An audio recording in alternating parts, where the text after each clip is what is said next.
Hello everybody, it's Vinyl Rich here with a Vinyl Finds video. It's been about 3 weeks since I made one of these, and this one's brought to you by Peroni. Yeah. I went to a gig Friday at the Terragram Ballroom, saw La Luz, one of my favorite current bands, and my wife and I and my youngest daughter, the one that just graduated high school, we went, and I was actually blown away. They were not only good, they were better than I thought they were going to be. The vocal harmonies were great. I mean, everything you hear on their surf guitar and the swampy organ, all that stuff came through. But man, I didn't expect the Jimi Hendrix style guitar playing. Man, but it was really good. They were big thumbs up. And let me got my Ticketmaster tickets here, and I was able to track after the gig. I was able to track down the drummer, got her to sign my ticket and then I tracked down the singer and I got her to sign another ticket. So I was thinking, I'm gonna get each. I had 4 tickets. My other daughter could not go, so I thought I'll get each singer to sign 1 ticket. So after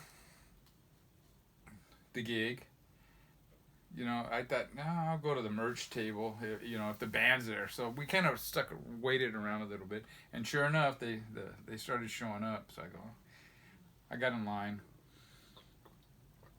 and I bought their first EP, Damp Face. This actually originally came out in 2012, a cassette-only self-release, and this is really cool. It's the recording is it's not as polished as their later albums, but really cool. And as you can see, I got all 4 members to sign it, and when I was doing that, I got them all 4 to sign another one of my ticket stubs. But anyways, every song on this is really good. This first song, Call Me in the Day, and the last song, Easy Baby, those 2 songs are both on their first full-length album that was produced by Ty Segall. And this is really, really good. Damn Face is like a surf instrumental, but yeah, everything on this is really good. Glad to have it, and really cool to have it signed. And this is what the label looks like.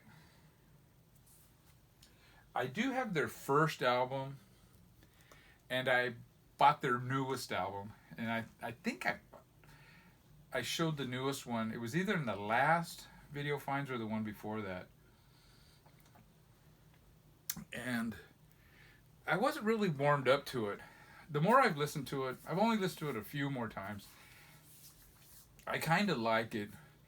The songs kind of blend into each other, and it's almost like it's one long song or something, And I did not have their second album, which I always considered to be probably their best. It's very similar to the first one that Ty Segall produced, but I kind of like this one. I always thought the cover was, the way the photography was kind of cool. I did not realize that the album came with 3D glasses. And, yeah, it's a 3D cover. But yeah, really cool. It's got, I think it's You Disappear. Maybe my favorite song by them. And yeah, I went ahead and picked that. I picked up their first EP, and I got their second full-length album. And this is what the labels look like. It's Weird Scene, is it? Weird Shrine. And that's comes with a little poster, which I guess is the weird shrine. But yeah, it's a 3D poster.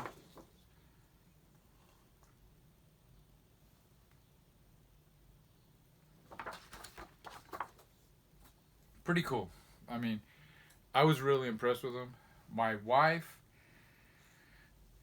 a couple months back, maybe even 3 months back, I was listening to something on like a video. My wife goes, "Who's that?"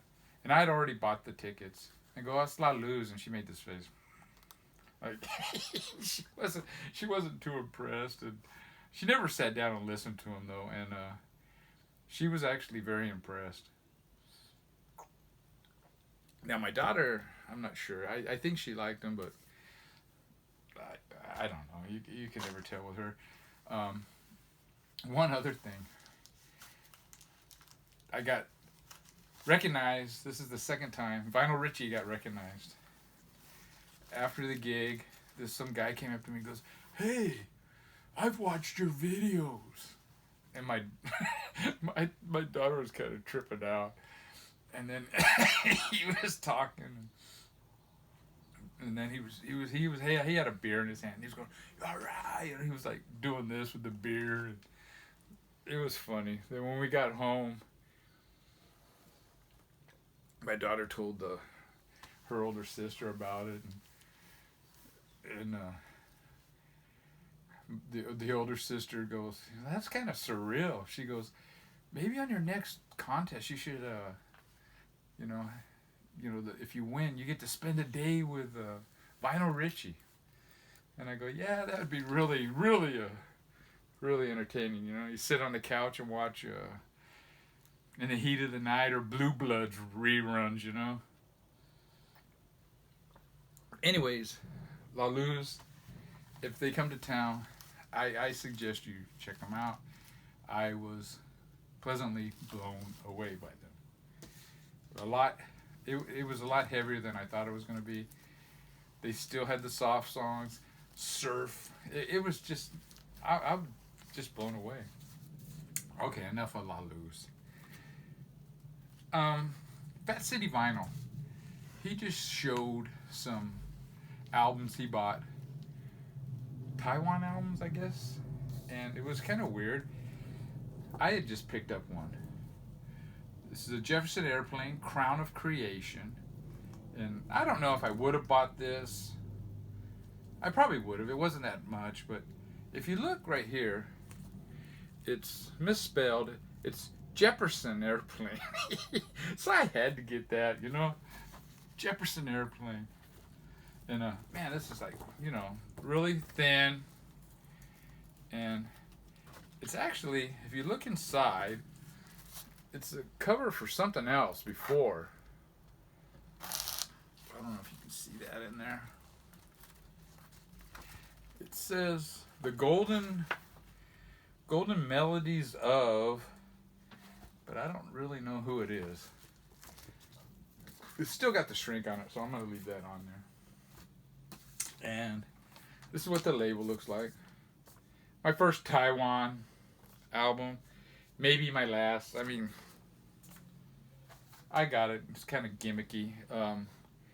I looked it up on Discogs, just to check it out, and it's apparently an unauthorized. It's not even. You can't even. It's not even listed on Discogs. Put it that way. And that kind of surprised me.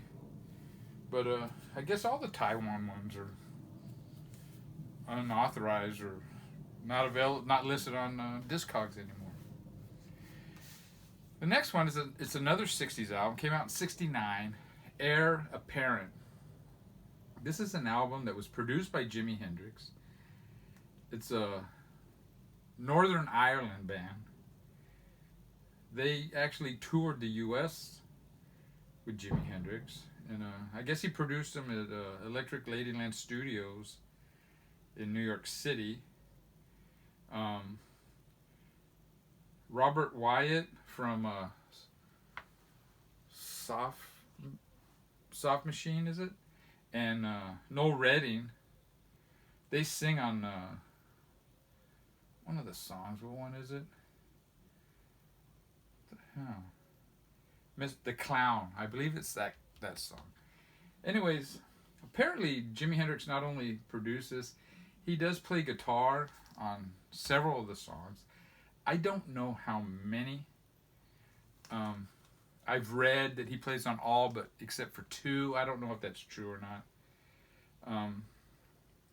The other guitar player is pretty good though. I mean, it's got some good guitars on it. It's not anything like a Jimi Hendrix Experience album though.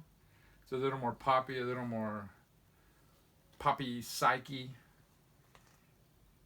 It's not a bad album though. Yes, I Need Someone. It starts out with, oh man, it's Hendrixy, you know. That only lasts for 20 seconds or so, and then it goes into this good song, but more of a pop. I guess you call it pop psych. I don't even know if that's even. The next song though is Got to Get Away.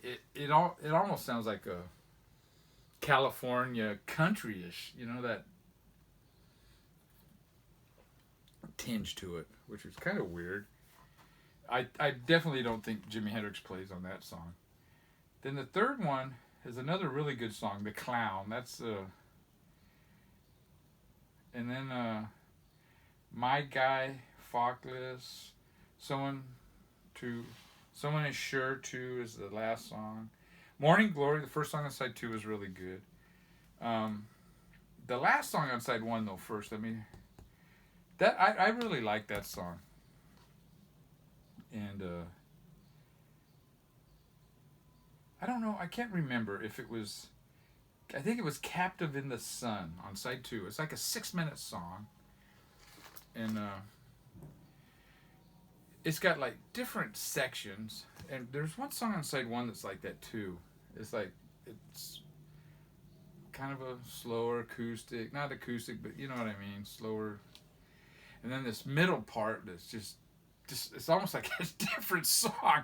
And then a third part that's kind of reminiscent of the first. But yeah, this one song, Captive in the Sun, it's like that. And it's a slower poppy song, Paul McCartney kind of sounding. And the guy's vocals really don't lend himself to it. The guy, he's got an interesting voice. And man, it would really fit in like a snotty garage band. He could really pull that off. But the slow romantic ballads, nah, not so much. But overall, it's a pretty good album. The last song is 10:26, and it's basically like 3 or 4 minutes of him going la la la la la la la la la. It's like whatever. But anyways, it's Heir Apparent, Sunrise. I give it a thumbs up. You know, it's not a great album, but it is really good. And, you know, and it's something I'll listen to again. And it's on Buddha Records, the famous label for Bubblegum here in the States. And it did have this original Buddha sleeve, which I'm assuming is the one that came with the album, but you never know. Now that we're on Buddha, I did pick up another album, sealed album, on Buddha Records, Checkmate, and side 1 is the 1910, actually side 1 is the Lemon Pipers, and side 2 is the 1910 Fruit Gum Company. Now, it's got Green Tambourine, which I think is a fantastic song, and it's got Rice is Nice, which is another song I recognized by Lemon Pipers. I don't think it's as good as Green Tambourine, but they're both good songs. And it's got 3 others, so I thought, you know what, I'm going to pick this up. 1910 Fruit Gum Company, I like their bubblegummy hits, you know. So I bought it home. Before I opened it, I listened to it online, the individual songs. Well, first I looked, and it turns out every song on here is on the album Green Tambourine, which was kind of, that sucks. And then I listened to these songs by the 1910 Fruit Gum Company. I knew Simon Says. It's so-so. Pop Goes the Weasel. I thought side 2 pretty much sucks. So I've left it sealed. It's got a $2, it has a $4 price tag here, and that's crossed out, and then a $2 one from Couch Discount. It is a cutout.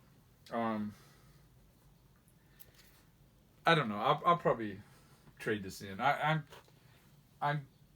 going through my collection right now. I'm going through some of my classic rock and some 80s that I don't listen to anymore. And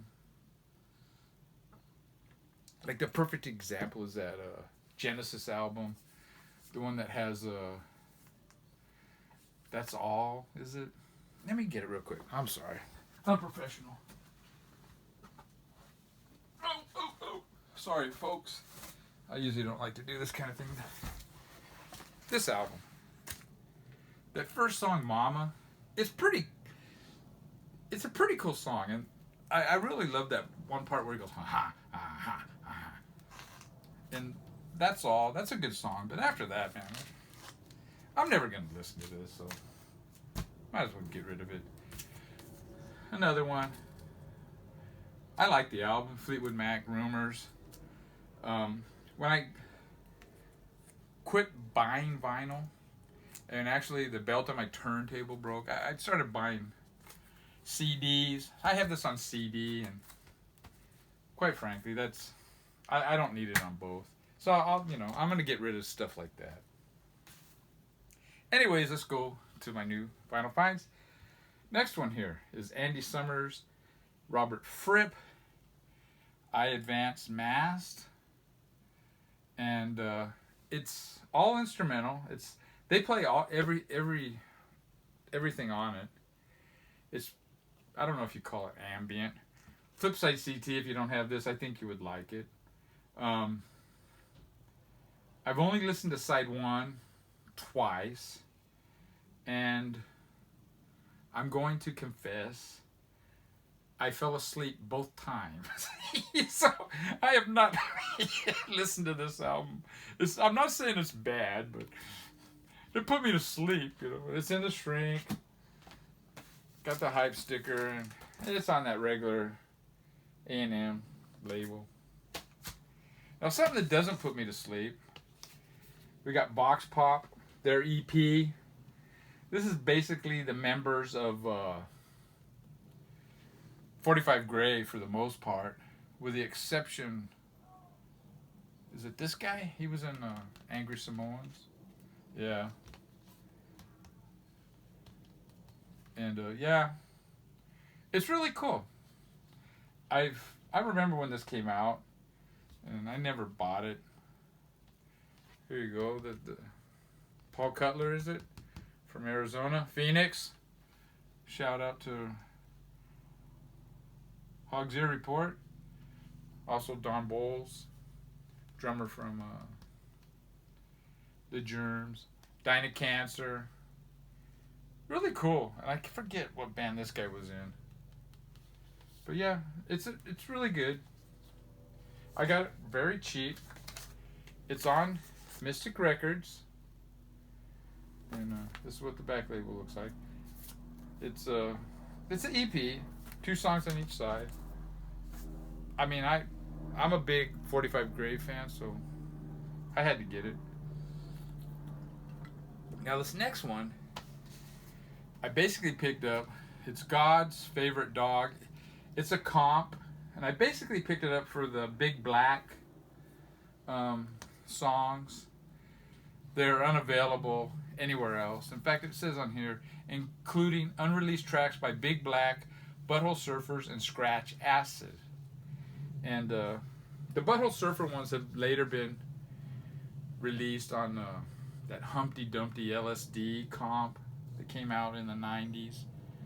And I don't know about the other ones. The Scratch Acid stuff's pretty cool. See, I'm not really familiar with Scratch Acid. When I made that, I think it was my last video, the 20 best punk rock singers.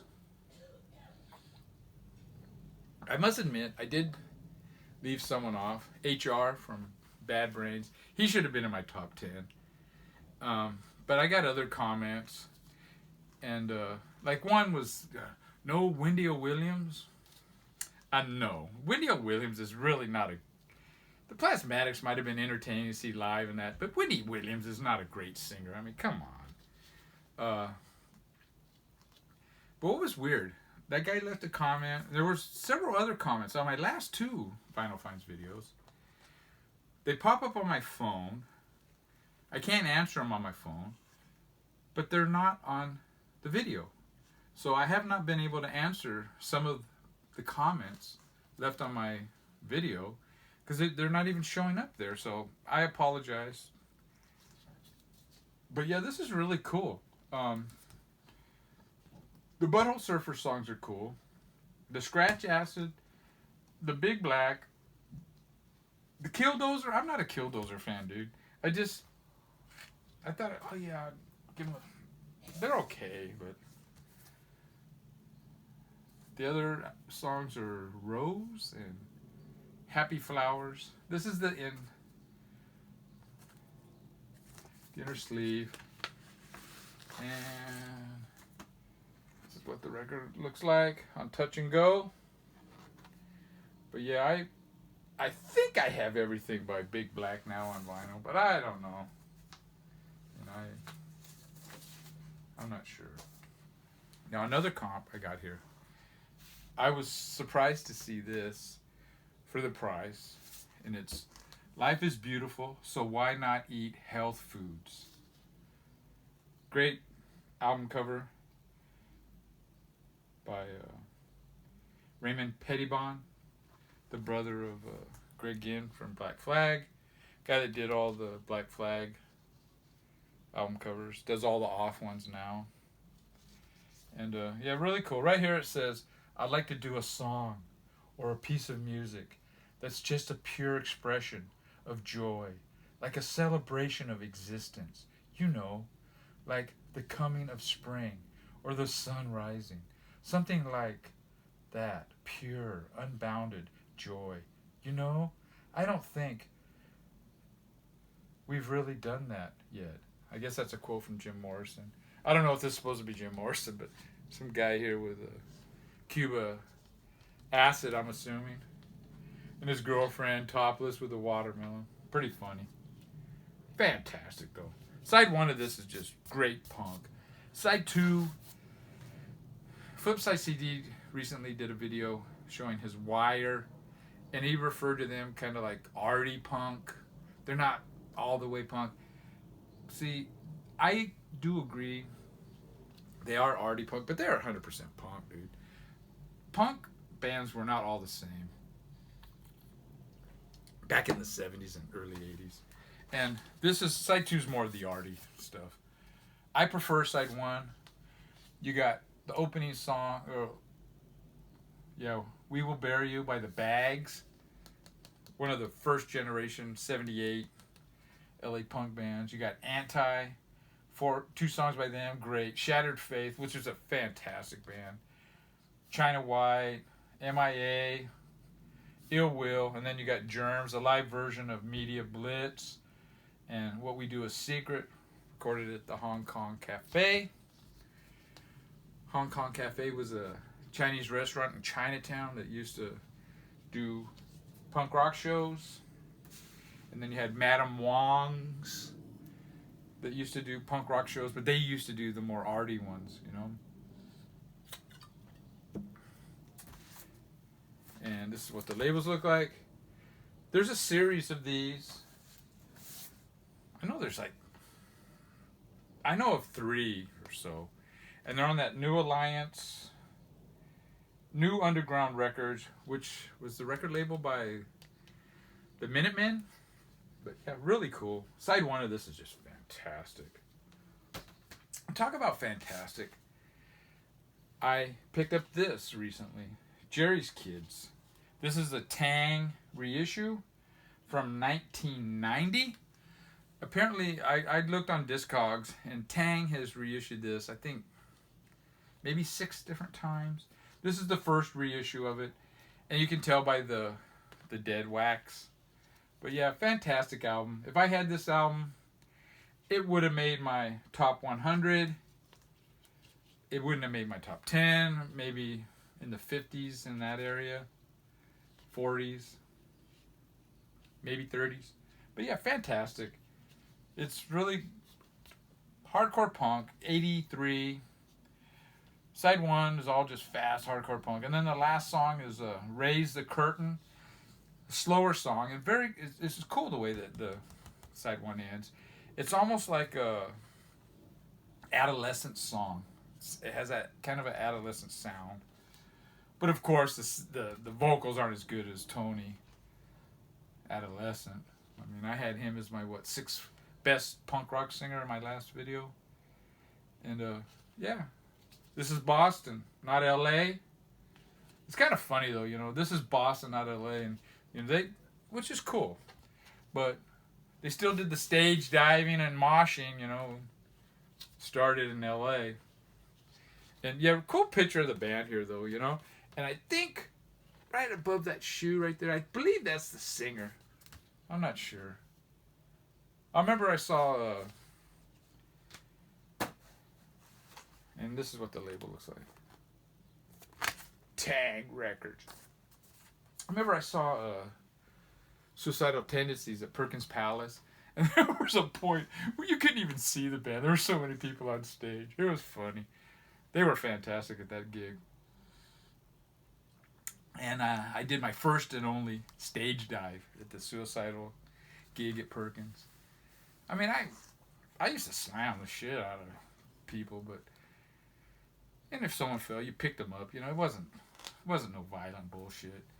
But, yeah, I decided, man, I was getting so into it. Everybody was getting on stage. I'm going to do it too, you know. I got up there and I went back a couple of times and I go, okay, I'm going to do my stage dive. And I didn't want to jump on anybody. I used to wear boots, you know. So I saw this opening, jumped over everybody and landed on the floor. And my feet kind of hurt. By the end of the show, you know, they were sore. And then after the gig, I met my buddies and they go, hey, what's wrong with you, man? You're walking kind of, freaking feet hurt, you know. Turned out I fractured minor fractures in both ankles, you know. First and last stage dive for Rich. Take care, everybody. La luz. Take care, guys and gals.